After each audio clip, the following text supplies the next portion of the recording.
Happy Thursday this week, everybody. There's a lot of Major League Baseball news to talk about, and we are going to kick it off right now. We ain't wasting no time tonight. So kick back, relax, because the latest edition of Hitting Home is live, and it starts right now.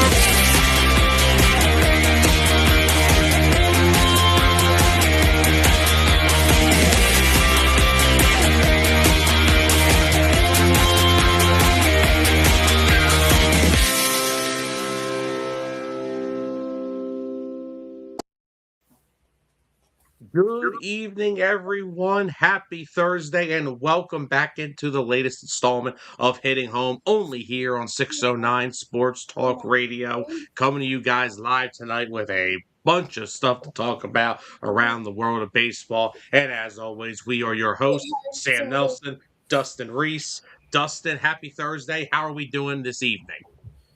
We're doing well. I got credentialed yesterday for the Athletes Unlimited Softball League this year, which starts next Tuesday. So that'll be a fun experience this year. Well, congratulations. That's freaking awesome. So look, we got a lot to talk about. Of course, we'll have our fun stuff toward the end. We'll beat the grid once again, hopefully. We need to get some revenge. We had some issues last week. We need to get revenge on the grid. The grid doesn't like us. So we'll get into that. Yeah, right.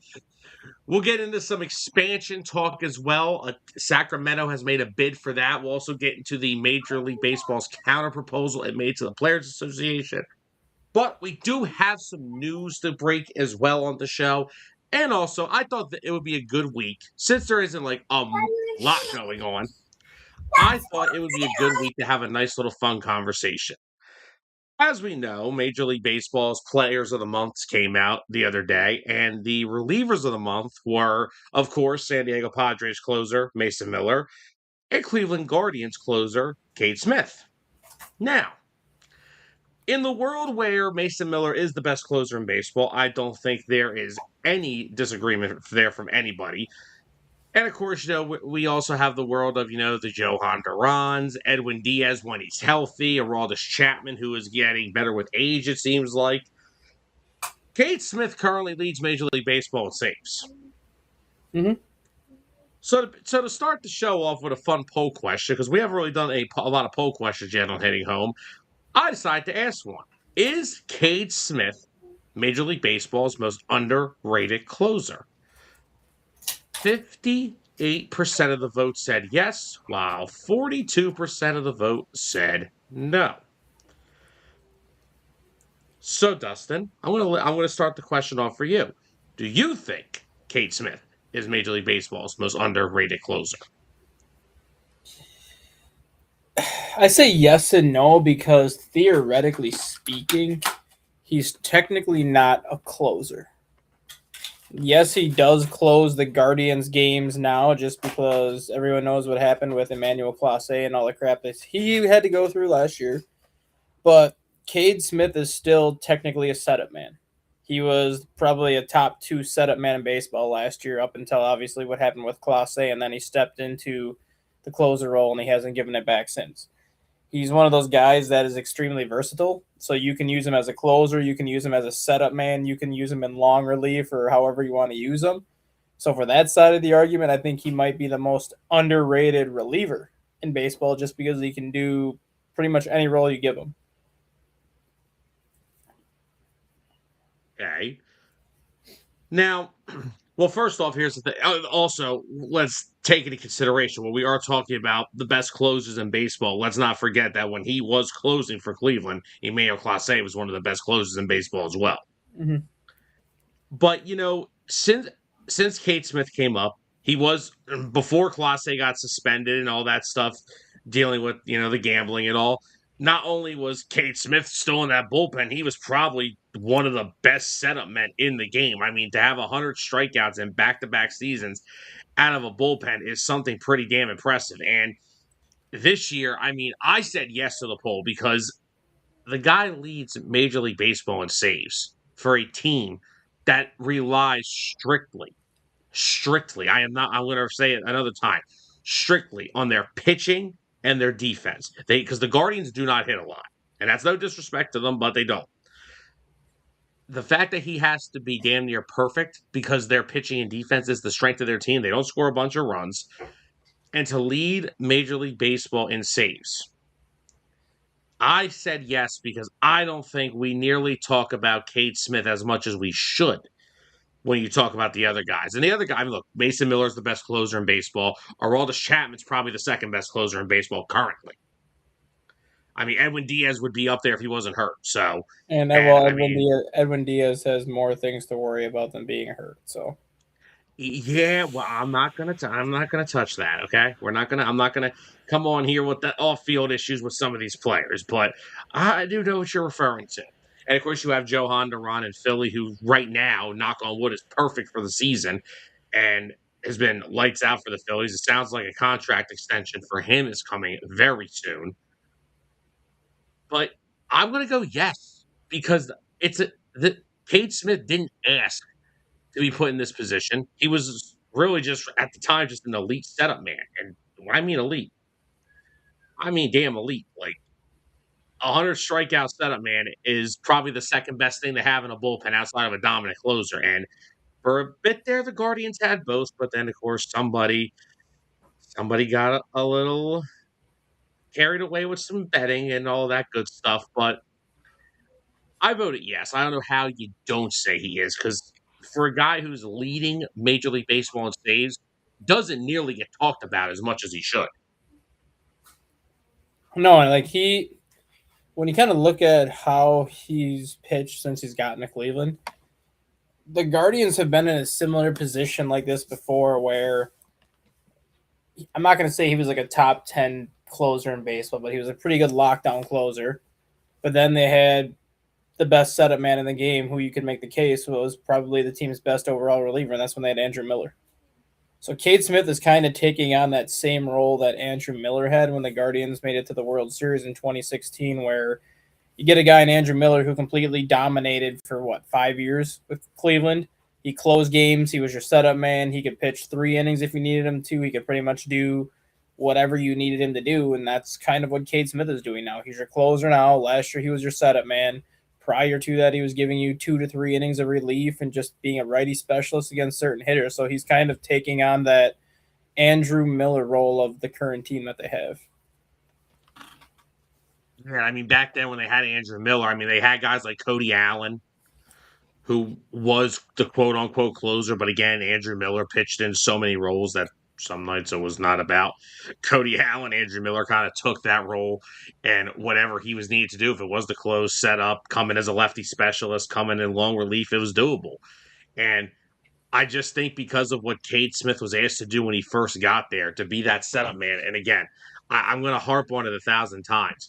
A closer that gets you 100 strikeouts out of your bullpen, I see a lot of that.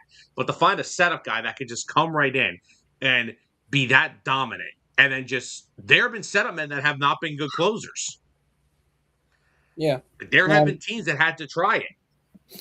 And we can say the same thing, too. There have been closers who are not very good setup, man. Like you had, prime example is Craig Kimbrell. Craig Kimbrell was, I don't think there's any argument. Craig Kimbrell was the best closer in baseball from like 2005 to 2014.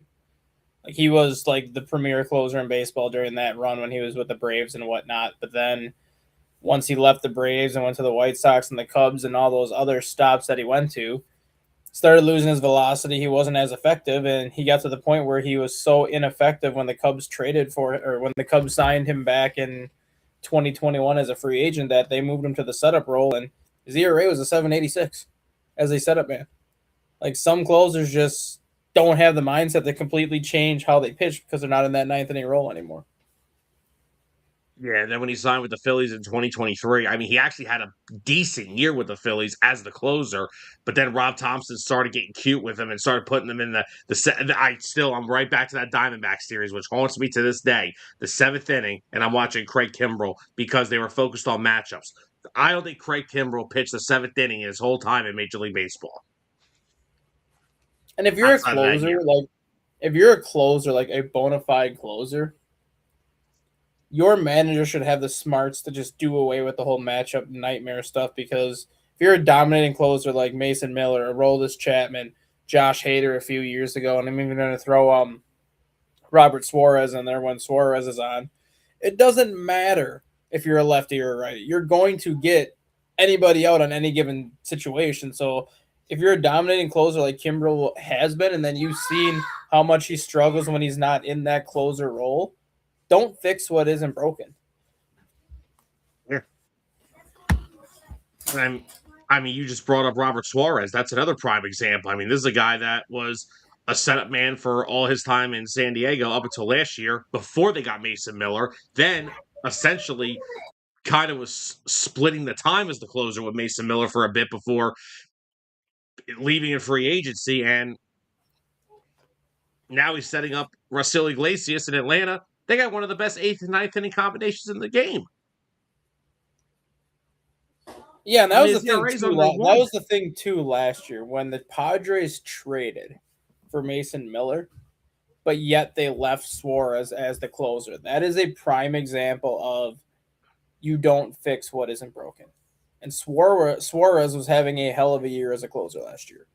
But then you traded for the best reliever in baseball, who any other team he would have been the closer, but you're not going to take Suarez out just because of how successful Suarez was. Yeah. Yeah, no, you're absolutely right. You're not going to take a guy out that has been dominating so much throughout the year. I mean, we know Mason Miller was dominant before he was traded away from by the Athletics, but again, for a guy who's been on a team the entire year to come in and then basically be demoted just because a team brings in quote unquote an outsider, it doesn't always sit well. And that's why I think what the Braves have done this year has even been impressive. Robert Suarez this year, his ERA is under one. Iglesias' ERA is I don't even think is that bad. Yeah, Like that's they've turned. That's the other thing too. Like when the Braves signed Suarez, he was signed to be their closer. But then he got hurt, so then they had to move Iglesias back to the closer role, which he's done that for 8 years already, so it's not like it's a new role for him. But with how good Iglesias has been in the absence of Suarez, why would you even bother to fix it? You bring Suarez back, pitch him in the eighth inning, and just let Iglesias go until he starts sputtering a little bit. Robert Suarez on the year, 0.65 ERA. Rasil Iglesias, 0.96. Hey, how do you hit either of these two guys?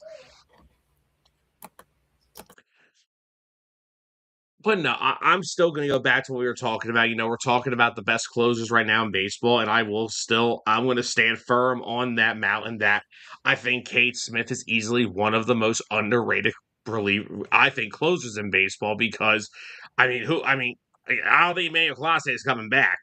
I don't, I think that ship's been sailed out to sea, so I think he's going to be sticking around as the closer for Cleveland, until Cleveland decides they don't want to pay him and then they trade him to another team, which they have the tendency to do with a lot of players.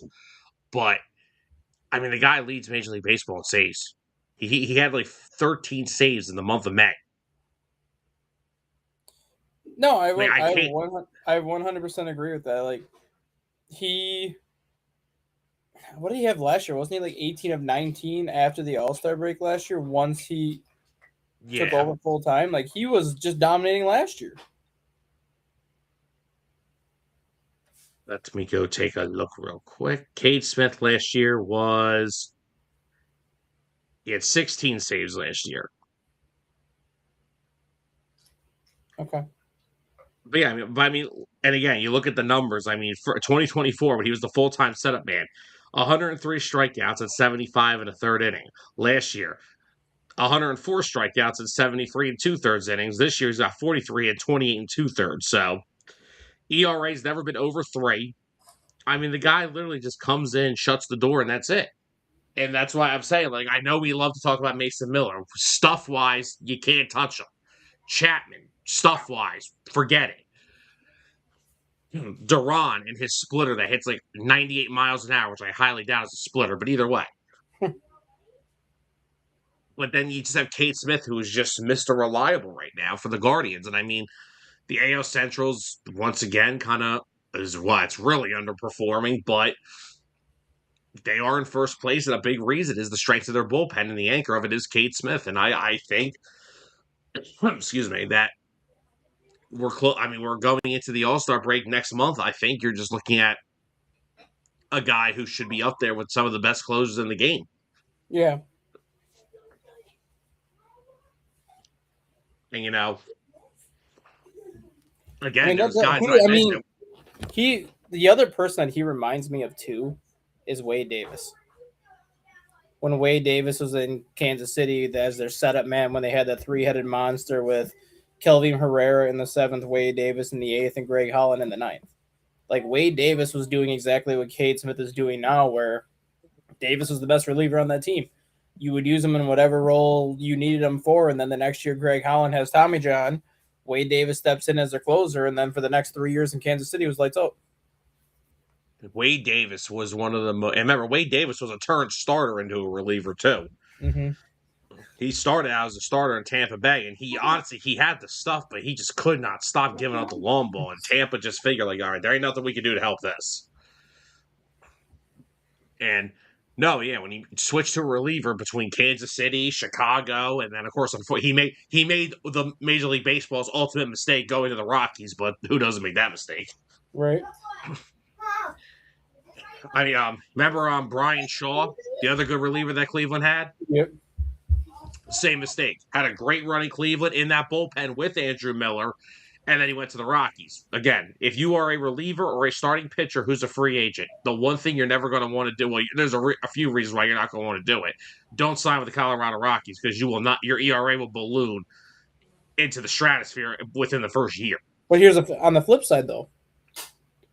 That if I was a closer like Wade Davis, Brian Shaw, even LaTroy Hawkins when LaTroy Hawkins was good, I would actually want to sign a 1-year deal with the Rockies, because if I can go to the Rockies and pitch under a 350 as a closer in that ballpark, do you realize how much coin I'm going to make the next offseason?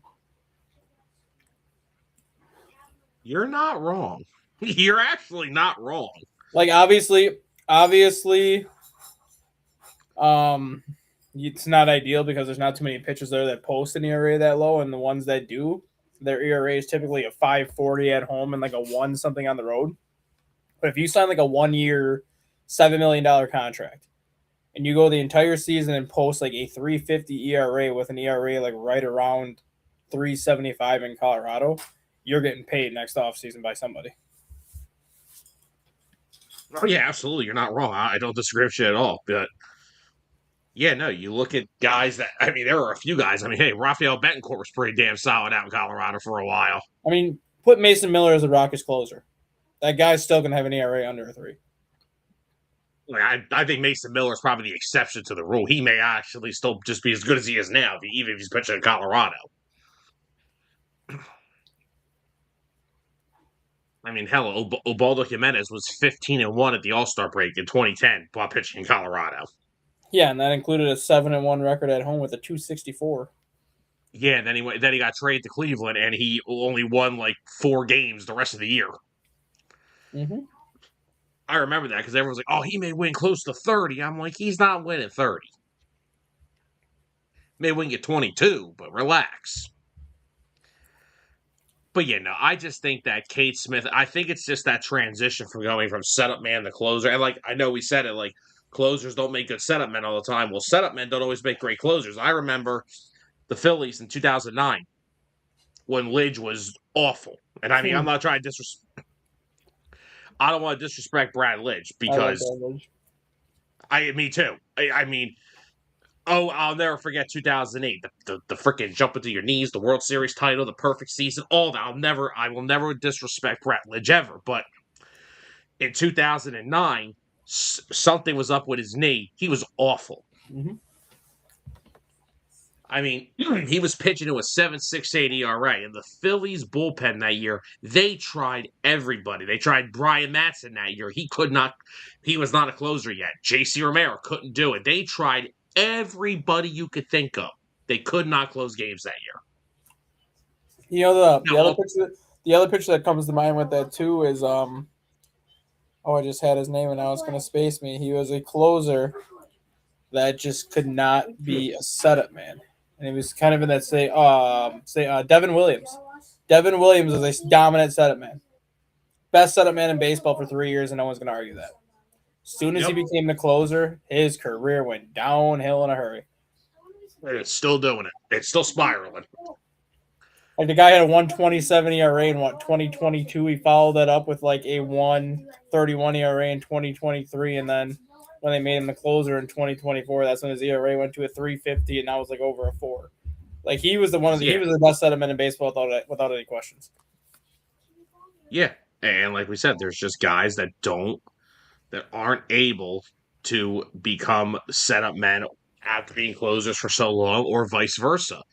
Like, honestly, like, look at a guy and Jonathan Papelbon never had that issue. Phillies never moved him out of that role, even though I can't stand talking about him sometimes, but Red Sox never moved him out of that role. And what people don't realize, I think the biggest challenge going from a closer to a setup man and vice versa is just the way they warm up. As a setup man, you know when you're going into the game. You know you have time to warm up, whether it's like an inning or a half of an inning. Like you have time to go through like your regular warm-up routine. As a closer, you may not even know you're pitching. All of a sudden, the bottom of the 8th comes, your team hits a 3-run homer, you're up by a run, and now all of a sudden you're getting hot. Like you might have 2 minutes to get hot and get out there. Like you don't go through that same routine as a regular reliever does. So as a closer, you not only have to have the mental fortitude to kind of not know the situations that are coming, but if you do get called upon, you might only get 3 or 4 minutes to get loose in the pen before you get thrown out there. Yeah, exactly. Like you don't always know. And honestly, I want to make a case that outside of a few teams in baseball, I think the setup man is kind of dying because of how we are so matchup based now with the way teams use their bullpens, especially the fact that we use bullpens into the postseason. We're into our bullpens 4th, 5th inning some nights because we're so obsessed with that 2nd and 3rd time through the order, and we're into the bullpen by the 4th or 5th inning. So, like, I feel like because a lot of teams now, I'm not going to say they go closer by committee, but a lot of teams now are going with the approach where I'm going to use Brad Keller as the prime example last year with the Cubs. Brad Keller was technically the setup man in Chicago, which means he was supposed to be in the 8th inning. But what did the Cubs do? They used him in the 6th inning. They used him in the 9th inning. They used him in the 7th inning. They used him in the 8th inning. The Cubs' strategy with Brad Keller was they knew he was the best reliever they had last year. So regardless if it was the 7th, 8th, or 9th inning, whenever the team had the best part of their lineup coming in, that's when Brad Keller pitched. And I think a lot of teams are starting to do that now where you still have your bona fide closer that's going to pitch 70 to 75% of the time in the 9th inning. He may not be your best overall reliever, but he is your closer. But then you have a reliever who's kind of like your lockdown reliever, where if you have a 1-run lead in the 8th and the best part of the other team's lineup is coming up, that's when that guy's pitching. So now I'm going to go back to my favorite movie line about Moneyball when Billy Beane says, I don't care about righty-lefty. I don't care about righty-lefty. But there are teams that they do. They go very heavy into their analytics and all that stuff, and they're saying, like, this guy's going to pitch here. And, again, like you said, another thing you said about Brad Keller is, I think you said this about a month ago about him, is like when he was out there for the Cubs, he went in when the team's best part of their order was up, no matter when it was. That's why he ended up with like 11 saves last year. He had 38 holds last year. Like he was pitching in the 6th inning sometimes, the 7th inning, the 8th inning, or the 9th inning. They're like, look at the playoffs against the Brewers and the Padres. He pitched 3 times in the 7th inning, 3 times in the 8th inning, once in the 9th inning. and it was all based on the scores of those games and what part of the lineup was coming up in each one of those games. Yeah. Brad Keller is going to give somebody a stroke. Last night he drove me nuts. It just soft contact single, bases loaded, 2 outs, 1 strike away, and he just takes this 97 mile an hour sinker and just plows it right into Xander Bogaerts' tricep. I'm like, are you kidding me? I mean, that's what Everyone Brad knows. Keller is, though. Like, for the most part, teams do not square him up. If he gets beat, it's either because he loses his command for like a 3 or a 4 hitter stretch, or it's a lot of that stupid soft contact stuff where he's making his pitches, is doing what you need him to do. It's just finding green grass. Yeah, like the first 2 singles of the 8th inning yesterday, they were opposite field. Bryson Stott was probably shifted toward the middle a little too much. He probably could have got to one of them, but yeah, dude, it's just like I just didn't like the pitch. It was a 1-2. It was like a 2-2 count. There's 2 outs. Everybody knows Xander Bogaerts will chase sliders away. Mm-hmm. That is the one thing I can tell you about the San Diego Padres. If you look at their top 3 right-handed hitters, Bogaerts, Tatis, Machado, why would you ever throw something in on them in that situation? They all swing at breaking balls in the dirt. So I mean, if he would have got Bogaerts, he would have got out of the inning because the next batter got a weak ground ball to short. So, but yeah, I didn't like the 97 mile an hour sinker though, and JT set up way too inside for that. It was too inside for my comfort level, and I just didn't like it. But no, I think Keller's been fine for the Phillies. I just think it's just some bad luck on his end, but it is what it is. That's baseball.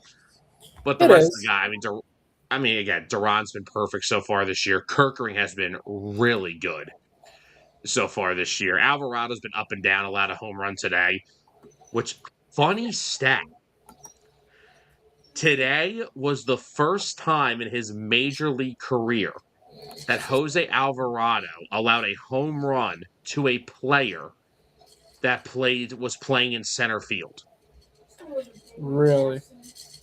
That's your weird stat of the day. Jackson Merrill became the first guy playing center field in a game to homer off of Alvarado.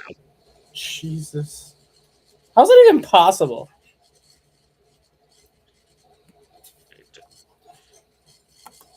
I don't know. I found it out.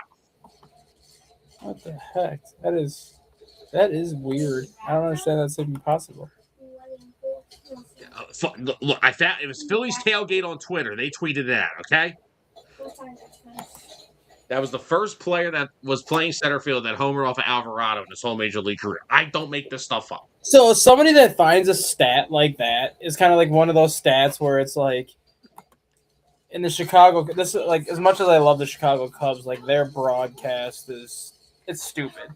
But like the other day, Jameson Taillon or Ben Brown, one of the two, gave up a hit, and all of a sudden they're like, this is the first time in his career that he's given up a hit on a 2-2 changeup on this pitch in this situation in the 6th inning. I'm like, who has time to find that out?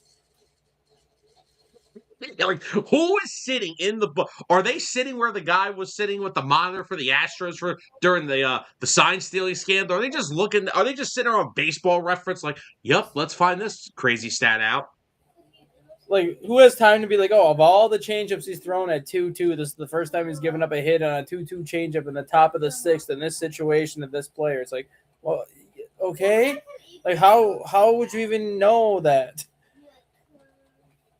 Yeah, like, who has the time to do all that stuff? Yeah, if I'd probably take that job too. I mean, for the kind of money some of those people make, I'd take that job too. I would take it in a heartbeat, doing hitting home live from the stadiums.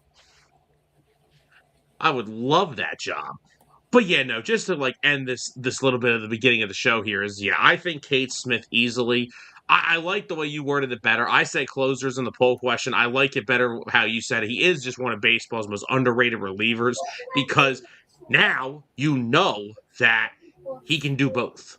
Right. Not saying Emmanuel Clase is ever going to come back, but if they wanted to add another high-end reliever, which the Guardians and actually acquiring talent doesn't always make a lot of sense, but if they wanted to, they know Cade Smith can do basically anything you ask him to. Right. And if you just look at the way that closers are in baseball right now, like if I had to put it right now, as we sit here on what is it, June the 4th, my top closers in baseball right now, in no order, are Mason Miller, Aroldis Chapman, Cade Smith. I got to put Johan Duran up there because he's been perfect so far this year for the Phils. And 5, I don't know who my 5 is right now. Yeah, I mean, if Yeah, I had to pick,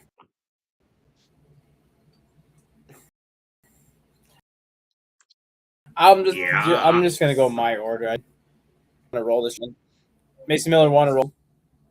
Like those are by far the 2 best closers in baseball, and it's not even close. I would probably put Robert Suarez 3 because Suarez I think has been very underrated. Even when he was with the Padres, I think he was underrated. So I put Suarez 3. I mean, outside of that, if you're going just based on this year alone, you could probably put Cade Smith 4.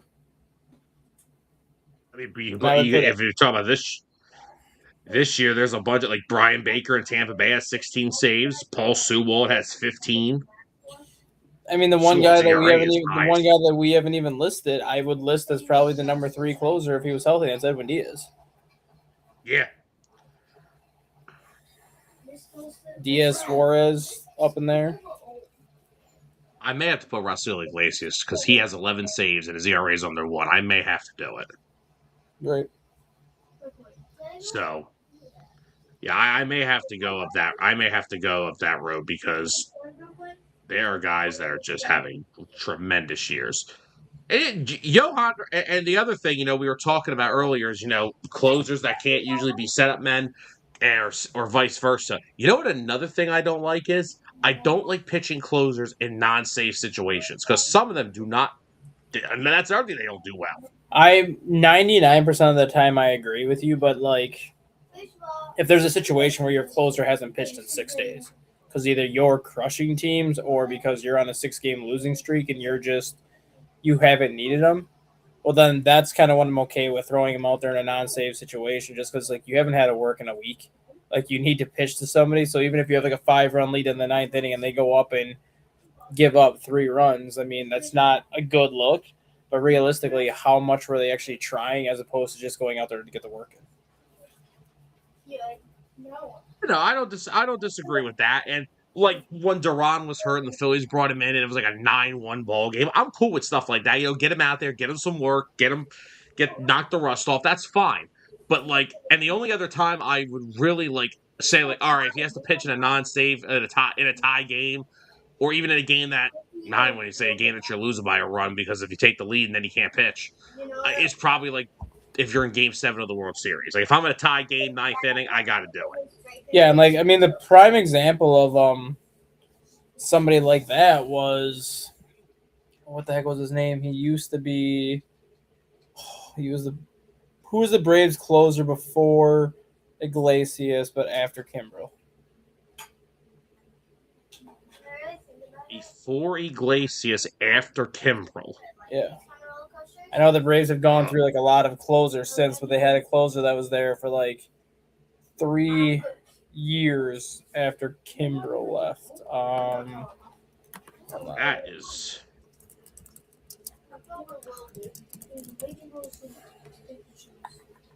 All right, so so I went to the Google. So, hold on real quick. All right, so Kimbrel departed after. Oh God, there's a few guys here. So, Kimbrel departed after 2014. 2015, it started out as Jason Grilli, and then it was replaced by Aroldis. Kenley Jansen. Oh, yeah, Jansen was there for a bit, Yeah. wasn't he? Kenley Jansen's a prime example of like a closer in a non-save situation where when he goes out to close, he's sitting at 96, 97 consistently. He's got his cutter working at 94, 95. You put him in there for a non-save situation, he's throwing around 93. Like you can tell he's not going 100% max effort because he's just literally going out there to get working. So his fastball is typically 3 to 4 miles an hour slower than where it normally is, just because he's not trying to go 100%. He just goes out there to get the work in because he hasn't pitched in over a week, and he knows that all he's going to do is just throw strikes. So he doesn't care if he gives up a home run. He doesn't care if he gives up a couple hits. Obviously, if he's going to give up like a ton of hits, that's one thing. But if he gives up 1 or 2 runs and like 3 or 4 hits in that outing, he doesn't really care because he knows he wasn't going 100% max effort. Yeah. I mean, if you look at Jansen in Detroit this year, he signs there. I mean, they acquired who's the guy they acquired from the Nationals last year? Finnegan. Yeah, he was the closer all for them when he came over there, and then they signed Jansen, and now he's basically an eighth inning guy. See that Because, the difference with that is because Finnegan has pitched in the eighth inning before. yes, He hasn't done it for like 4 years, but he has done it before. Versus Kenley Jansen has pitched in the eighth inning like twice. Otherwise, he's been a closer his whole career. And that was probably in the first 2 to 3 years of his career. Not even that. He was a shortstop when he was drafted. Oh yeah, I forgot about that. He was a shortstop from 2009 to 2012. They turned him into a reliever in 2013, and then they called him up in 2014. And then 2014, I think he only pitched like 15 or 20 games in the majors, and that's when he was pitching in the seventh inning. And then after that, he was closer from 15 on. Yeah. Oh, Kenley hits 500 saves. That's what I'm hoping he hits before he retires. He'll get close. I mean, he's in the 400s right now. So, all right.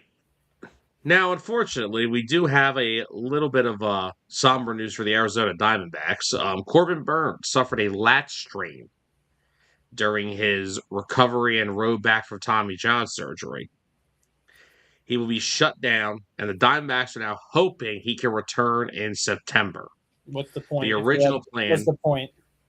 The original plan was hoping he could return around the All-Star break, but now the goal is, and according to Corbin Burnes, he will be back in September. But Dustin, I agree with you. What is the point if Arizona's at it? That's the thing. If you're still in the wild card race, and you're either the 6th seed or you're the 7th seed, maybe 1 or 2 games out, that's a different story because then if he is healthy, you're adding an ace to your rotation for a potential playoff push where if you make that wild card round, he's your game 1. And he's going to help you win.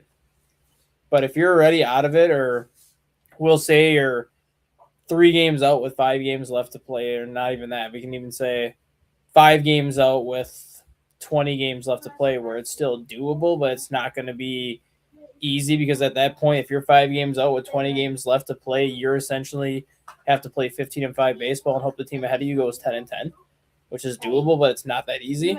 At that point, why would you risk putting him in there?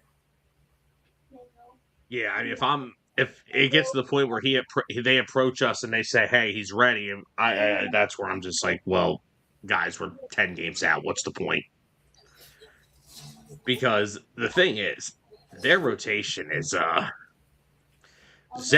what Zach Gallen lost something over the past 2 years. I don't think he's lost. I don't think he's lost anything. I just think when it came to Zach Gallen, he had a career year 1 year. And since then, people have kind of figured him out. And like even during his career year, like he never had the best stuff. His command wasn't always great. He averaged almost 4 walks per 9 innings. Like he never had great command. He always just got away with it because he ranked. I think he was like number 1 or number 2 in baseball in ground ball percentage. He led the league in double plays and deuce. So like that's how he was able to limit the damage because he was able to get people to beat the ball into the ground. His command is actually better now than what it was even during those years. But his big thing is now he can't keep the ball on the ground. Yeah. But, I mean, if you look at this Diamondbacks rotation so far this year, he's having a rough start. Merrill Kelly's ERA is over 5. Ryan Nelson is the ERA is around 4.8. They finally ended the Brandon Pfaadt experiment. He's been moved into the bullpen. This team right now is relying on two starting pitchers, and that is Eduardo Rodriguez, who is pitching to a 2.24 ERA and is 5-1. And didn't we discuss him after the WBC where the way he looked against Team USA, maybe he figured something out? Oh, we did. And if you would have went into the season and told me that Arizona's second best starting pitcher would have been Michael Soroka, who hasn't been healthy for a full season since 2019, would be 7-3 with an ERA of 3.49, I would have told you what year am I in. I mean, the thing with Soroka is that was a very sneaky signing for the Diamondbacks. It was. I didn't think he was going to be in the rotation from day one, but I thought he was going to be like a Colin Ray. I thought he was going to be like some of those guys that the Brewers have where they're basically a number 6 starter, but you're just using him however you see fit. Some days you might just throw him for 3 or 4 innings out of relief. Some days you might use him as an opener. Some days he might get the start. Like I thought he was going to be kind of the Swiss Army knife for the Diamondbacks pen. Yeah, and I mean, again, the fact that they're 3 games over 500, actually competing for a playoff spot with 2 starting pitchers, and the other 3 just can't get anybody out right now.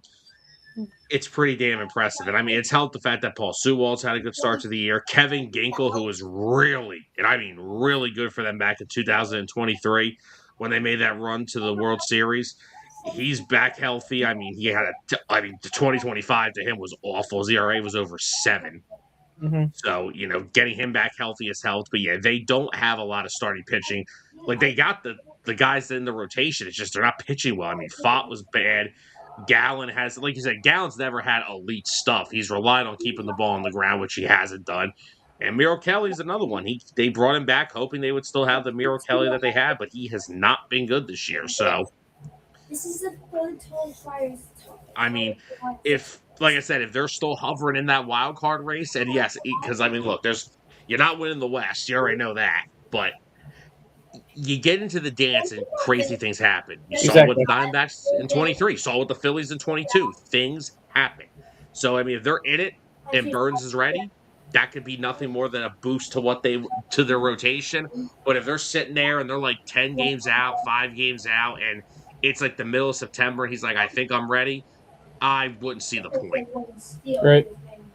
Rather just let him get healthy for if there's 2027. And then just go from there. But speaking of which, Dustin, last week when we were on talking about, the Players Association. They came out with their offer. They offered the salary floor. They wanted to switch some things up with the revenue sharing and all that good stuff. Well, Major League Baseball made their counteroffer last Thursday.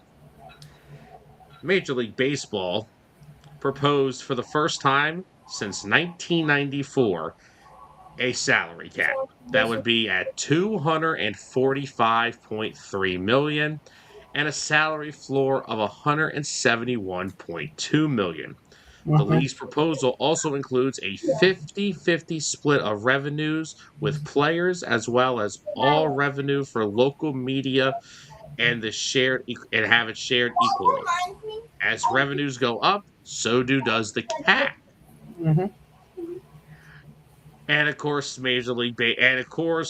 MLBA said the MLB Players Association rebutted and said billionaire owners are not seeking to cap their profits or asset values, only player salaries. This isn't out of generosity or desire to protect the game's well-being. It's a play to control costs, increase profits, and maximize franchise values.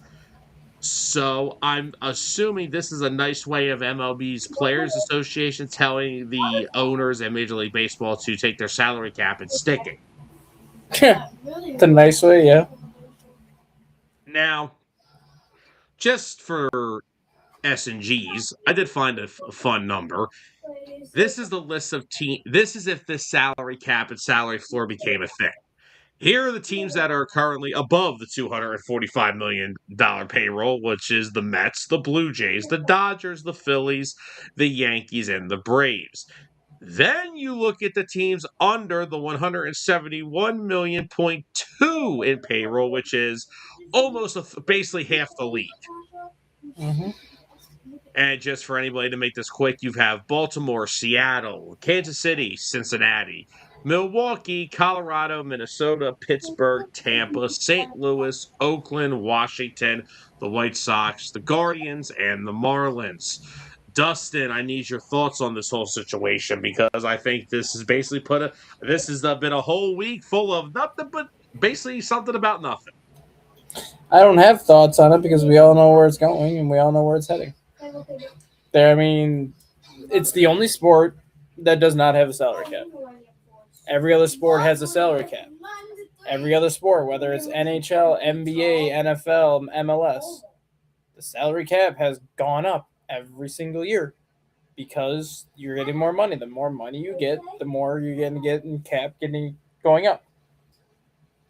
Baseball right now is at the point where if they go into a lockout, they're going to lose so many viewers and so much viewership from all the momentum they've built up the last few years that it's going to be so difficult for them to ever get back to where they are right now in terms of viewership. So they are going to take a massive hit financially if they do have a lockout, and they're going to have to work twice as hard to try to make up for that loss of financial gains considering they already lost money on COVID. But like these players need to realize that as long as the product is good and as long as your team is making money and as long as baseball's making more money as a whole, your cap's going to go up. You might not be able to get 5 players signed to these supermax contracts that they have now in baseball where you have the Dodgers with 5 guys on 10-year deals. But given what the proposed salary cap is, you're still going to be able to sign guys for $40 million a year, $50 million a year. You just might only be able to give 1 or 2 guys per team as opposed to 5. You know what that's going to do? That's going to make baseball back to, not saying it's not now, but back to the game of development that it always has been known for. Mm-hmm. Like you're going to have, like, let's be real right now. Go back to these teams. I'll just be very generous here, okay? Let's look at the teams with the highest payrolls. I don't know one player the Mets have developed over the past decade that's been a long-term player for them. Vientos. Wow, that's okay. I'm told the Dodgers have one of the best farm teams in baseball, but we'll never know because they're just going to use it all to get rid of it to get better players. I mean, Nolan McLean too for the Mets. Yes, all right, yes, that's very fair. Yankees, outside of Judge and Schlittler, Austin Wells. Austin Wells he's a very average hitting catcher. That's basically what he is. Anthony Volpe was showing promise before he forgot how to hit. He hasn't developed a damn thing. But if you look at the teams at the bottom, a lot of these teams are teams that have developed talent. Seattle with Rodriguez and Raleigh and that pitching staff. Cincinnati with Ellie and Steer and all the guys that they have. The Brewers do nothing but develop. The Guardians develop. Pittsburgh is somewhat. Brian Reynolds, O'Neill Cruz. They've signed some bats now. The Cardinals and Rays. That's all they do. Oakland, their entire lineup is development. I mean, you look at those teams below that 171-2, and most of them are known for their pitching. Essentially, yeah. Like the Orioles, probably not. Seattle, they're known for their pitching. The Reds are known for their pitching. The Brewers are known for their pitching this year, especially with Mazeroski and Harrison. The Twins, you had Joe Rye and Bailey Ober. Taj Bradley. Like they're known for their pitching. The Pirates, Skeens, that's all you need to know there. Plus now you got Bubba Chandler and Braxton Ashcraft. The Rays have always been known for their pitching. The A's are known for their hitting now. The Nationals are a little bit of both. The White Sox have the second best ERA in baseball among starting pitchers. Guardians have always been known for pitching. And then the Marlins, you've had Sandy Alcantara, Ryan Weathers, and Edward Cabrera, who, yes, you may have traded them away for the most part, but you still developed all 3 of them. And not to mention, you still have Yuri Perez. They have Max Meyer, who's 6-0 Yeah. this year. The Braves, I mean, God, the whole Braves lineup is developed except for Olsen. But that's the point I'm trying. Like, so here's where there is a thing here. Again, we know what's going to happen. We are not ever going to get any closer than anything right now. This is all going to stay the same until we hit the lockout period. Yep. Because no one's going to start budging until people start losing money. Because, like I said, people keep saying, "Oh, well, like the MLB Player Association wants to say, well, we're making excuses for billionaires." Well, you guys are all millionaires, so I don't really feel bad for you guys either. Not to be disrespectful, I don't really feel bad for you guys much more than them. So, but the one thing I will say about the offer that they put, because didn't the players offer the 171 as a floor? Players offered 171 as a floor and like 300 something for the cap. Owners revised was the 250 cap, but a higher floor. I'm only bringing this up again because of the numbers. I think that's where we're at a problem right now. Is if there is negotiation room, I think that the floor I have no issue. I think the cap has to be. There may have to be at minimum a $100 million between the two. Like, why not start the floor at 171 and have the cap start at 271? I think you need a little more breathing room in between the two, so we can at least start getting somewhere with this. Because we're getting nowhere with this, we know that. But if you want to start this, you may have to start up a little higher on that cap. If you start it if there's a $100 million difference, I think that's at least a start. If that makes any sense. No, it is. I think ultimately, the cap is going to end up. I think the floor, because the players proposed 171, the owners came back and proposed 185. So I think the floor is going to end up falling in that 175 to 180 range because they seem to be pretty close on where they want to be for the floor. It's the salary cap that's going to take the hardest to kind of come to an agreement on. Yeah.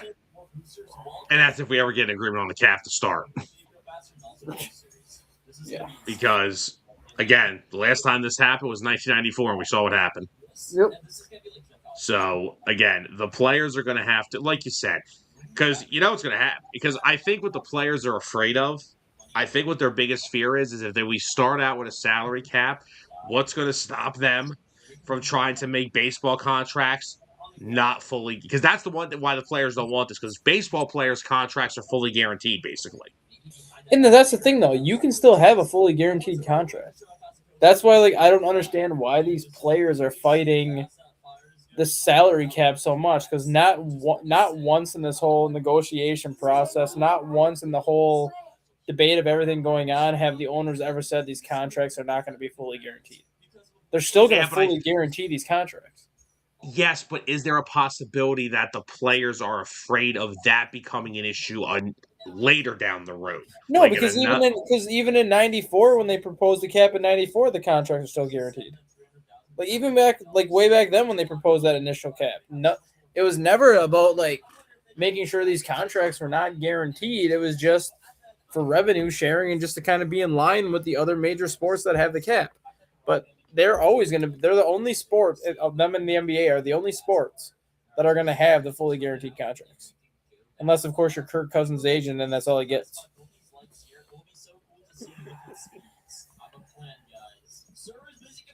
Yeah, but then you also got to think back to if you look at NFL contracts, those things. I mean, you need 18 different lawyers from 18 different countries to look into an NFL contract with the guarantees and the roster bonuses and the non-guarantees and the void years and all that crap. But what is stopping the MLB owners one day from sitting there and saying, we have the cap now, but this guy only played 30 games last year and then tore his knee up. And he gets paid. What if owners say, well, I mean, what if they want return on some of that because of guys getting hurt? Yeah, no, I agree, but the thing with baseball is they play the most games. So they're gonna have the most flexibility when it comes to their contract and what their contracts are worth. That's why I don't ever see a point where baseball is not going to have fully guaranteed contracts, because not only are you playing everybody else, but it's also the only sport where you're playing both sides of the ball. Yeah. I mean, the only one else that you could think of there is They don't hockey. play. They don't play defense in the NBA anymore. Yeah, the NBA defense in the NBA is optional. Yeah, and then hockey, like they kind of play defense, but at the same time, it's just more so you're just sliding in front of the puck and hoping you can stop it with a body part. Yeah, but I will give the credit to hockey players though; they are completely different. They're a different breed. Oh, they're a different. Like, Yeah, they're a different breed. and even now in hockey, like hockey has not changed style of play wise. They haven't moved. That's the one thing I always said about hockey that I love. They don't change the rules and alter things. Like, I'm sorry, no offense to the NFL. I love the NFL. It's the mecca. It's the biggest thing in our years as sports people, as sports fans. They have catered their, and so is the NBA's done the same damn thing. They've done nothing but cater their rules about the offense. In the NBA, you can't do anything on the defensive end. The NFL, we're basically starting the ball at midfield. We're trying to cater to the offense to get fans excited. And I'm not dissing that. But the NHL, the only thing the NHL has done differently now is in hockey back in the 90s, you had your first line, which was your goal scoring line, your second line, which was your goal scoring line, your third line was your checking line, and your fourth line was three dudes that would find a reason to beat the living crap out of somebody. Now, the only little transition we've gone to into now is now there are teams like the Hurricanes that have four lines that will forecheck the hell out of you, and they will score goals on every line, and it doesn't matter. Like the only thing around NHL that they've gotten away from is there's not as much fighters and goons. Like those guys are still around somewhat, but they don't play as much. Right. Dennis, I gotcha. That's a good one, Dennis. That really is. But like we said, with baseball right now, that we are entering such a dangerous thing because the game was being accused of being stagnant and unwatchable. They finally and like I said, nobody's been more critical of Rob Manfred as commissioner than me. But he's implemented things like the pitch clock and ABS and these things that are speeding the game up, instant replay that is getting things right. I don't know what in the world someone has to give, because I get we're not going to get it. Someone's going to have to give. And like I said, the only way we're going to start getting some negotiations in this situation to go forward is that there should be a cap. And Dennis, I think we have to head to that because every other sport has a cap. Like every other sport in the world has a cap. And so where I'm at with this is I'm cool with the floor. I like the 171, but now the cap has to be a little higher. I don't think 245 is a fair number. I think the only way to get this negotiations even started, because I'll tell you right now, Major League Baseball took their offer and said, "Tuh," and then you heard what the player said about the owner's offer. That was basically them saying very nicely to go bleep yourself. But if we go kick rocks, yeah, basically just go kick rocks. That's basically what these offers have been so far. But if we can get a little bit more leeway, like I said, start the floor at 171. I think that's more than fair. Because you know what? I'll tell you right now. If you see the team, I'm going to bring it up again. Look at the teams that are under that floor. You've got Seattle, who's under it. They were just in the ALCS last year. Pittsburgh. Royals won a World Series in 2015. Royals won a World Series. The Brewers consistently up there. The Brewers are one of the most consistent playoff teams in baseball. Cincinnati. Guardians consistently in the playoffs. Nationals won a World Series in 2018 or 2019. A's are in first place right Cardinals now. Up until the last couple of years, one of the best teams in the National League. Tampa Bay, consistent playoff contender. Yeah, St. Louis this year's even been a lot better than I think a lot of people expected. Twins won the AL Central like 8 years in a row at one point, from like 2015 to 2023. Yeah. Pirates finally spent a little bit of money this offseason on some bats, and now they actually can put some runs up where Paul Skeens may finish over 500 for this year. So, like, that's the point here. Like, we're at a situation where we have to come up with some type of a bargaining agreement in the middle. The owners are not going to want a salary cap, the players don't. Well, guess what? I think it's going to end up with being, well, look, it's either agree to a cap or you guys can miss the next 2-3 years of baseball. Which I don't think we're going to get to that extent, but I think not according to the MLB players president. To get to at least a negotiation start, let's start with $100 million middle, 171 cap floor, 271 million cap. We have $100 million between the difference. Let's see, and let's go from there. Revenue, shared whatever, you get shared 50-50, whatever. But like, I can't stand the owners that take the revenue pocket and say, "Oh, I can't spend to compete." Well, where's all the money you just made? Like I said, I know there's teams out there that don't have the revenue that the Dodgers do. They don't have the TV market or the TV deal that the Dodgers do. I get that. But you're telling me that you're not making enough money to at least improve your baseball team a little bit? Like, it's bogus. So yeah, my ending argument with this is you have to start. I like where the floor is. I think 171 is a fair number. 245 to me is a little too low. There's not enough leeway there. I think if you start with $100 million over to go to 271, I think that's at least a starting point for negotiations. Right. So that's where my ending argument is, and I'm sure we're not going to hear about anything about this until at least maybe the All-Star break, if that. Yeah, I think it might even be sooner. Maybe. I mean, someone's got to get this again. What's the rule? It's like a boxing match. The loser is the first that gives. The only reason why I think it's going to be sooner is because you have the MLB draft. This is going to drastically impact a lot of these guys that are thinking about coming out early. Yeah, this is going to, we got the trade deadline coming up too. It's going to affect that as well. Oh, well, no, it's not going to affect that. I mean, it is, but it's going to affect that in a good way because I think this year's trade deadline is going to be nuts. Because you have all these teams that are going to come in with that mindset where they don't know if there's going to be baseball next year, so they're going to just overpay and go all in. Like all these teams in playoff contention, I'm not going to be surprised if they overpay for whatever they want to try to go all in now, not realizing if they're going to have baseball next year or not. Yeah, no, I agree. I think there is a good chance that the deadline, that's going to be a busy week for us. Might have to do individual little 20-minute pop-up shows here. Yeah, we're going to do emergency hitting home episodes every night because there's going to be some blockbuster happening.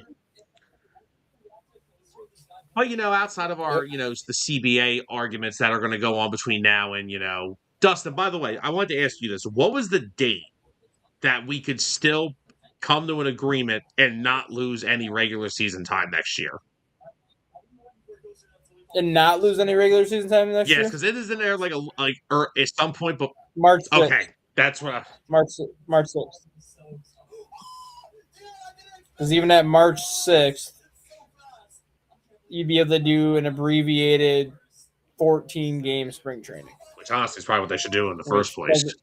Which doesn't seem like a lot because spring training now is like 30-some games. But even at 14 games, pitchers will still have enough time to get loose. I mean, God almighty, the NFL even thinks 4 preseason games is too much. And I mean, the NBA and the NHL do what, 12, 14?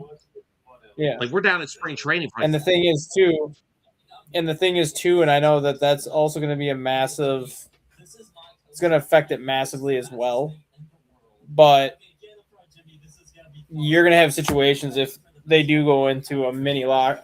Well, any lockout is whatever. But if they do come to the agreement in March and they said, well, we're not going to miss any games, we're just going to have a shortened spring training, you're going to have 40-man rosters to start the season because you're not going to have a choice.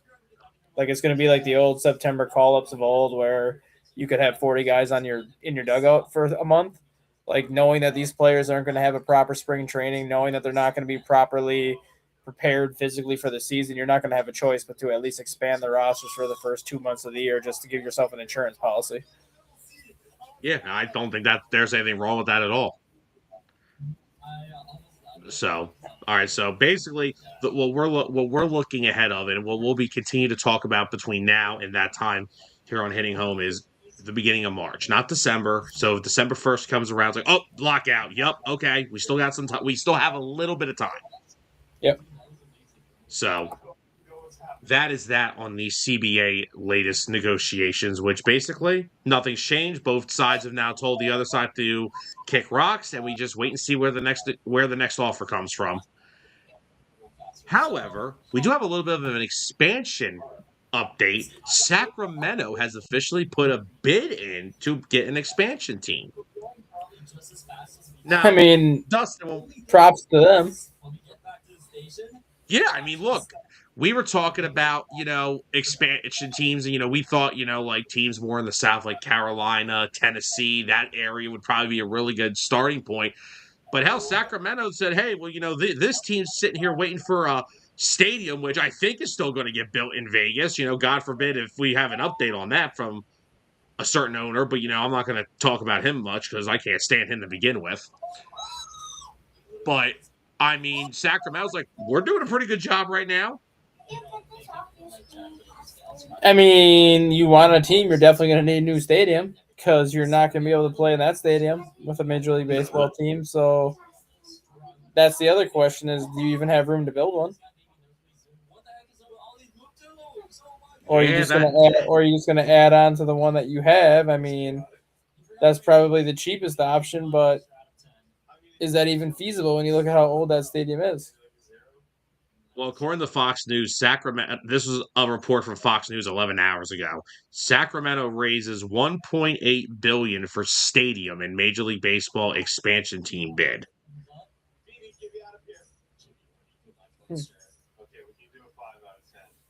Sacramento also called themselves a market too big to ignore. I mean, they're not wrong, and I guess the only reason why I say that is just because the only professional team they have is the Sacramento Kings. So yeah, they draw. The San Jose Sharks are close enough to Sacramento, and the San Jose Sharks draw pretty well. But if we're talking about, if that's the argument that guy really wants to make about Sacramento and how they're a market too big to ignore, what about San Antonio? What about Austin, Texas? Texas. Like San Antonio's only professional team is the Spurs that draw well every year. Austin's only professional team is the Austin FC soccer team. Like if we're talking about markets that are massive markets that are overlooked, those two are the top two when you look at population. That don't have anything. And then again, if you look at Tennessee, you've got the Titans, Predators, you've got the Predators, the Grizzlies, Nashville SC, and then you look at Charlotte. And then you look at Charlotte. Charlotte has every single one of the main professional sports besides baseball. Yeah, so I think Sacramento, I mean, look, kudos to them for raising that kind of money, but I think they may be on the outside looking in this time around because, again, they only have the Kings. And like you said, San Jose is close enough to consider them close to Sacramento, but... And they're at the disadvantage. And they're at the disadvantage because of Montreal. Because Montreal is getting a team if they go into expansion. So that's already taken one city out of the mix. So that's already, unless you're planning on expanding to 4 teams, you're pretty much at a disadvantage with Montreal. Yeah. Hashtag bring the Expos back. Oh, they will be back. But yeah, I think Sacramento's just kind of behind the 8 ball. And look, I get their argument. They do draw well with the Kings. And, I like the argument of them possibly saying, like, hey, we've hosted this team for the past few years in a minor league ballpark and done pretty damn well. So give us a chance with an actual ballpark and a team that's going to stay here, and we see where it goes. Right. So I don't hate the idea of it, but again, like I said, you got Montreal, you have the other 2 that we talked about in Carolina and in Tennessee that have 3 of the 4 major sports out there already, and they draw well. So that's probably where you're behind the 8 ball at. Yeah. But either way, I think they could. I think it could work, but again, we'll have to see when the expansion comes down, whenever that happens. Right now, let's get a season in 2027. So, because that's the thing. What does a lockout do for expansion? Like that could be an issue too. Right. There's a lot of things. Like I said, everything we talk about week to week, guys, about possibly finding a way for a lockout not to happen. I'm just not sure if it's not going to happen. I'm just not sure that's possible. And the thing with expansion too, like they wanted to have that expansion decision by 2028. But now, if we go into a lockout, any expansion decision is going to be pushed back until that lockout's over. Oh boy, that will be the rough one right there. That will be the rough one right there, is because you're gonna have to push that back at least a couple of years. Then 2030 maybe. Yep. 2031 possibly. You're not going to be able to do that after just coming off a lockout. No way. But Dustin, before for our last little thing of the night, shall we beat the grid? We will try to beat the grid because I pulled up the second one too, and that one's even going to be. Oh boy, that one we're screwed. We're done on that one. Well, let's get this. Let's beat the grid, guys. Let's see what we have here this weekend. Oh, does this look fun? So, for this week's grid, we have Orioles Nationals, Reds Braves, 30-plus home run season, and only one team. So, where would we like to start here, Dustin? Just do the only one team. Okay. So we need an Oriole and only one team. Should we go with the Iron Man? I was just going to say, I know you brought up Gunnar Henderson to me earlier, but I'm like, how do we not go with Cal Ripken? All right. Next up, we have Cincinnati Reds and only one team. Pete Rose?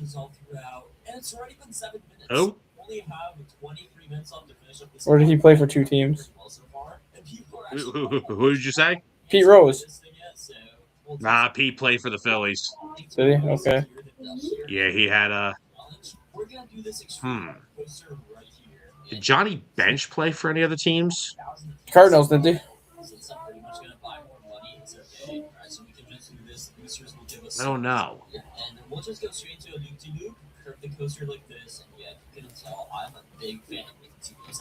Wait, did Barry Larkin play for more I was just thinking that too. I don't know if Barry Larkin played anywhere else. I thought didn't he play for like Seattle towards the end of his career? I have no idea. That's a good question. I know he played.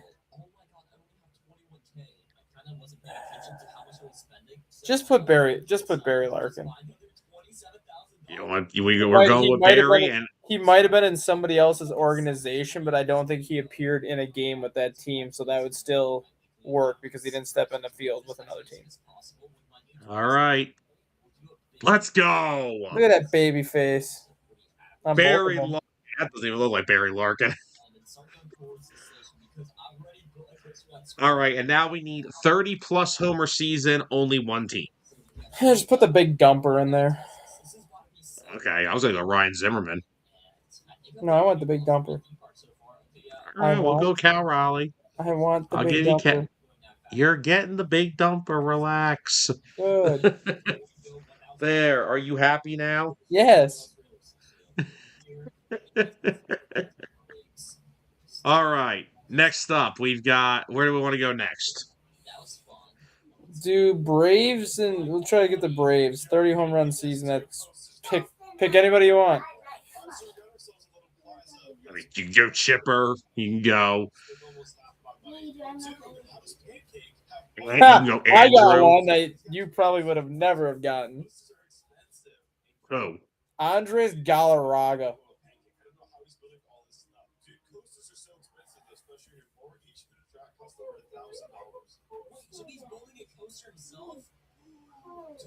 There you go. I was gonna go.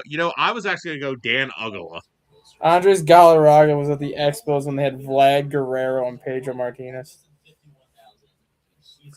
All right, Dustin, you're a sick man. You would go in there. He had 48 home runs with the Braves in 2001. I don't need to review our minds of guys that probably killed my Phillies pitching staff, okay? All right. So now we have 30-plus homer season with the Nationals. Could we just go Zimmerman there? There we go, Zimmerman there. Let's show Ryan Zimmerman some love.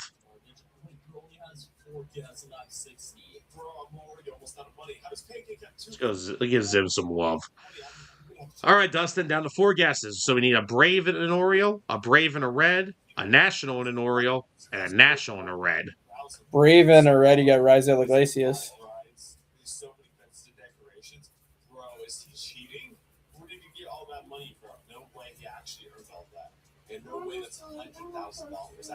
Very nice. Oh, I got to go one for National and Oriole. What you got? Jeremy Hellickson. Hellickson, there is an old name. Former AL Rookie of the Year, former Philly innings eater during their rebuilding years. Brave and Oriole, you got Charlie Morton. Well, that was a good one. I had a sicker guess, actually. I had Ryan Flaherty, but we'll go Charlie. So let's give Charlie some love here. And now we need a National and a Red.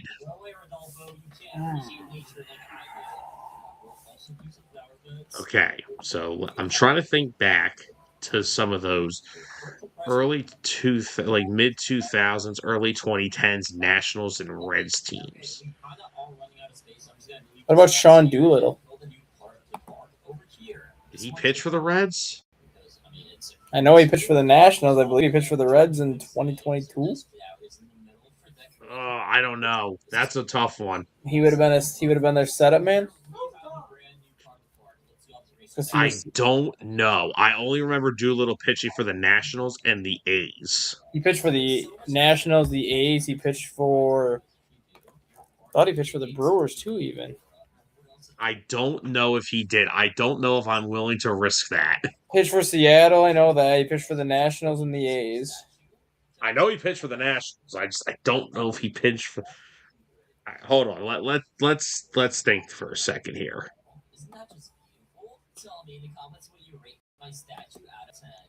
Let's try to think of some. These are tough. These are tough. Someone who played for the Reds and the Nationals.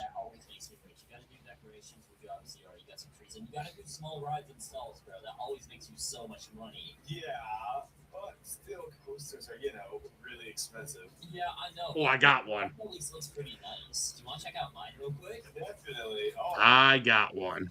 Who you got? Jesse Winker. Jesse Winker. Winky.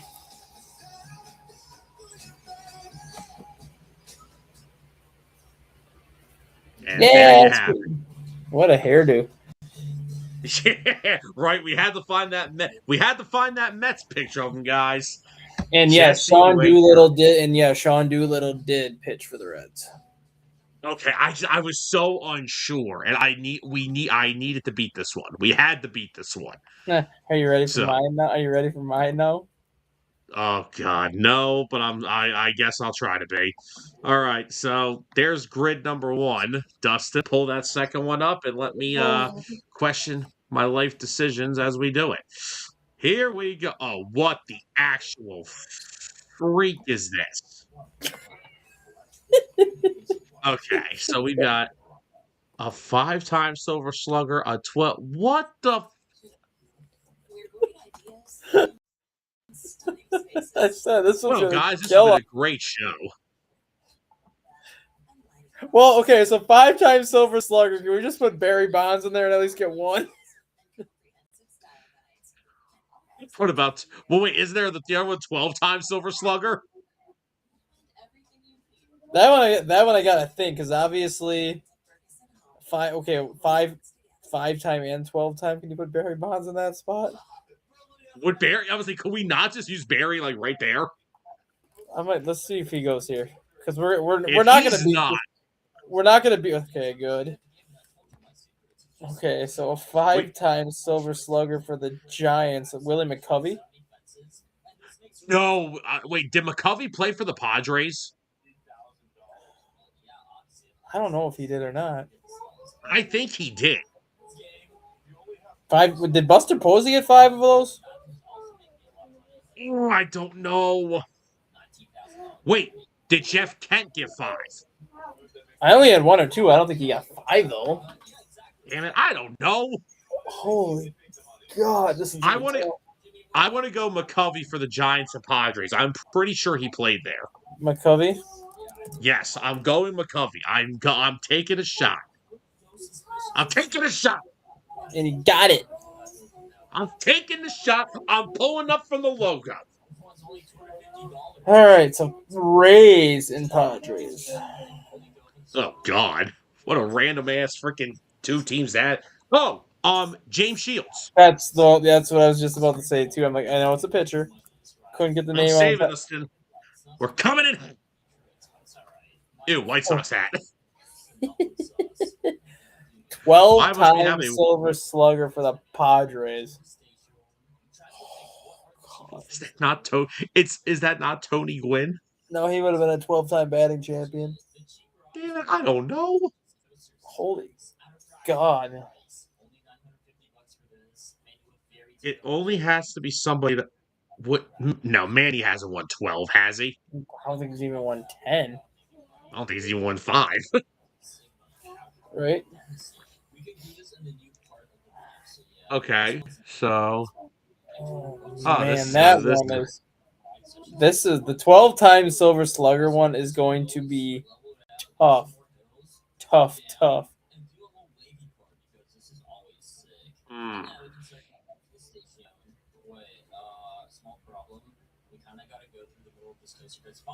Padres, 12-time Silver Slugger. Who in their right mind played? It got.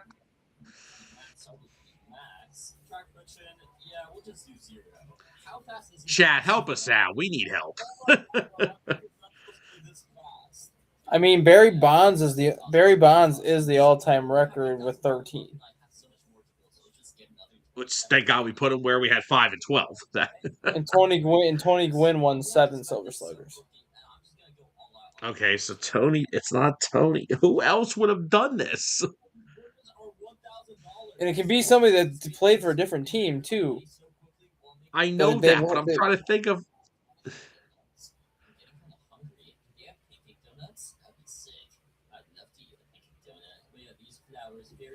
So you're gonna wait. I want to go down the 5-time Silver Slugger and the Rays. Okay. Let's go, Manny Ramirez. He played for the Rays? His last year, he hit 059 and retired.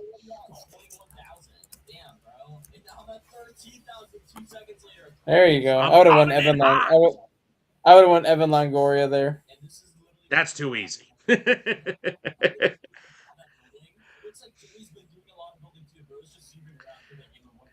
Beltran win 5 Silver Sluggers? I'm just gonna wait for the half-hour mark. I'll see you guys in about 4 minutes when the time is up. Jenny, it's been half an hour since stop building. Drop your beats or we'll stop hacking. That's my question. Has Beltran won 5 Silver Sluggers? Yeah, me too. Beltran wasn't on the Giants though. Yes, he was. Adrian Beltran? Carlos Beltran. He might have. Yeah, they traded him there at the deadline in 2011. Let's try it. And if I get it right, I'll tell you more about that. Nope. And nope. Took a stab. No, it's funny. I actually, do you know the reason I took that stab? Do you know who the Mets got back from the Giants in that trade? Who? A young pitching prospect by the name of Zach Wheeler. Buster Posey got 5. I didn't think he did. Yep, Posey got 5. We should have went Posey. God damn it. Oh boy, so okay, so now we get to the. We're gonna say the 12 for the end here. We gotta get a twin and a Ray. Twin and Rays. Taj Bradley. Okay. I was gonna go Delman Young, but that's about you. That was a good one. All right, Twins and Giants. Did Denard Span play for the Giants?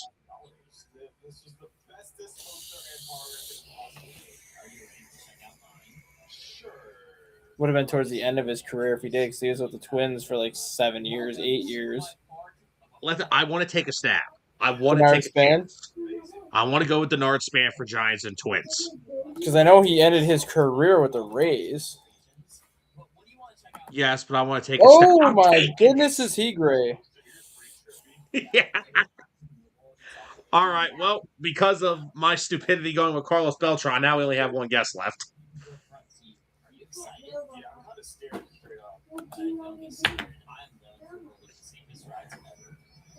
What are you thinking? Kirby Puckett didn't even play 12 years. I would throw him in there. I don't think Tomey won. Tomey played for the Twins for a bit, didn't he? Like a year, but I don't think he won 12. That's what I don't think he did either. I don't think Joe Mauer played enough either. Justin Morneau, I know got 2. Morneau got concussion issues. I don't think he'd be there either. Did Nelson Cruz win 12? We'll throw him in there, I guess. I don't know. I don't even know who we would get. Yeah, I don't even know. Nope. So I'm gonna look this up right now because, like, I honestly don't know. We're gonna see how many players have won. I'm gonna look who played for the Twins. No, but literally, I'm not even lying, bro. You gotta pick the right coasters and pick one of the most expensive ones, a single rate. I don't know why you did that, but... Barry Bonds is the only player to win 12 career Silver Sluggers. What do you mean? So how can we beat a grid if the answer is not even in existence?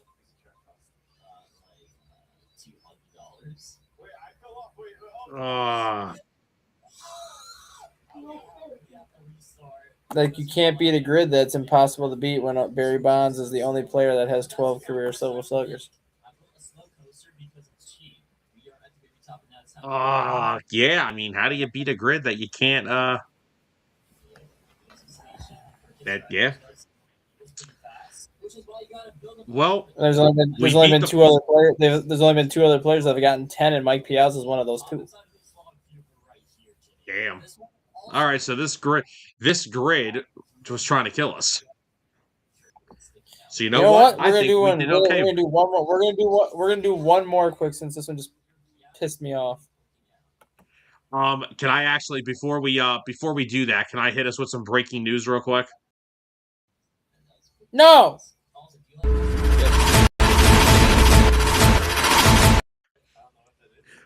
The Boston Red Sox have optioned Brian Bayo to AAA. After posting a 6.34 earned run average so far this season. That a boy, Brian Bayo. That'll play. That'll play in AAA. All right. Yeah, right. All right, Dustin, what are we doing here? Well, if it would load, it would be great. It's like, we're just guessing randomly. No. So we're gonna go back to Immaculate Grid then, and I'm gonna just pull a different one up then from a different day, because you want to be dumb. You want to. Can you still see my screen? Yeah. Okay. There we go. Previous grid. Let's do 1156. Oh, here we go. Got some Phillies on there for you. All right.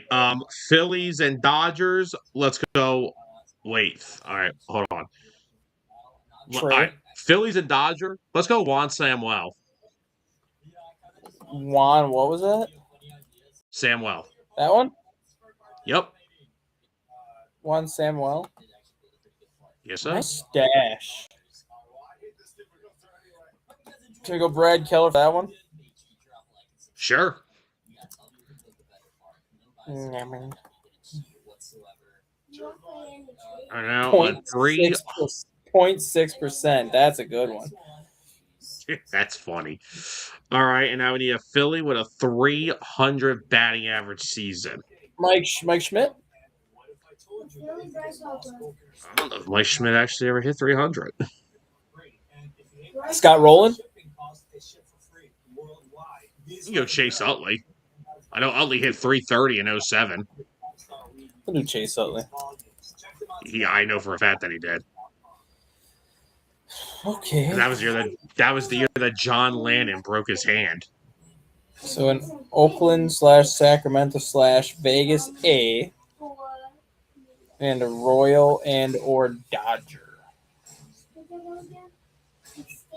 Okay. No.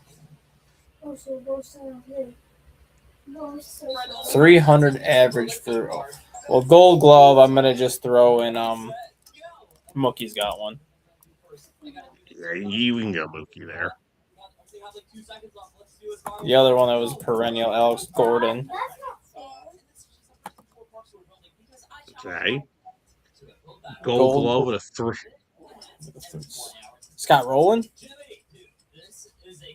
Rolling. You can take the shot. I'll let you take the shot. I'm not sure if he ever hit it. He had to have hit a 300 at least once. I hope Yeah. he did. Oh my God, 0.3%. And he's out of Philly's hat on. Let's go. So now the A's and Dodgers. Why would the All right, Dodgers? how many reject? Oh, I got it. I got the A's and Dodgers ready. Somebody that you don't even think about. Oh, I forgot. I forgot Muncy was on the A's. He still is on the A's. Okay, real funny. He is. The A's have a Max Muncy on their team right now. But they also traded away Max Muncy. I'm talking about that Max Muncy on the damn screen. All right. Royals, A's. Joaquin Soria? Yeah, that could work. Joaquin?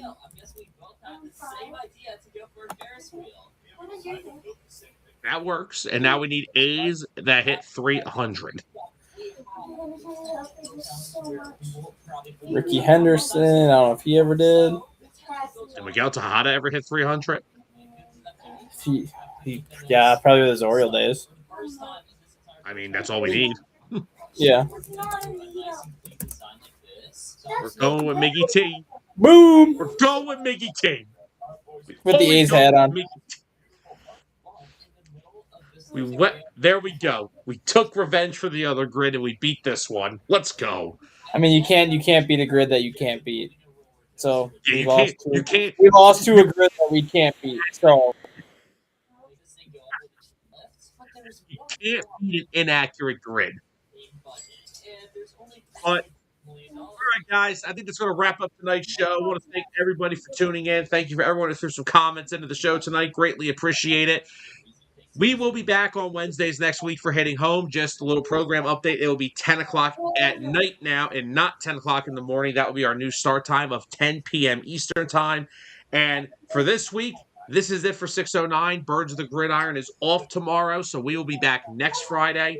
So thank you all for tuning in tonight. If you didn't get a chance to go check out the 609 shows this week, always can go back on the YouTube and Facebook pages, and please hit the like and subscribe while you're over there. We greatly appreciate it. And once again, we greatly appreciate all of you. We know there are so many outlets you can go for your sports talk, and you continue to choose us week in and week out, and we appreciate every single one of you.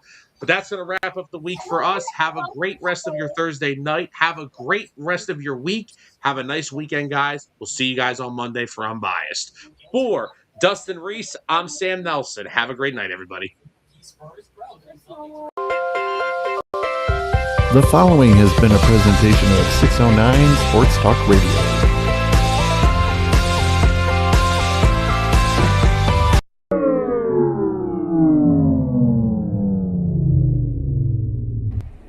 Sam, what did you do?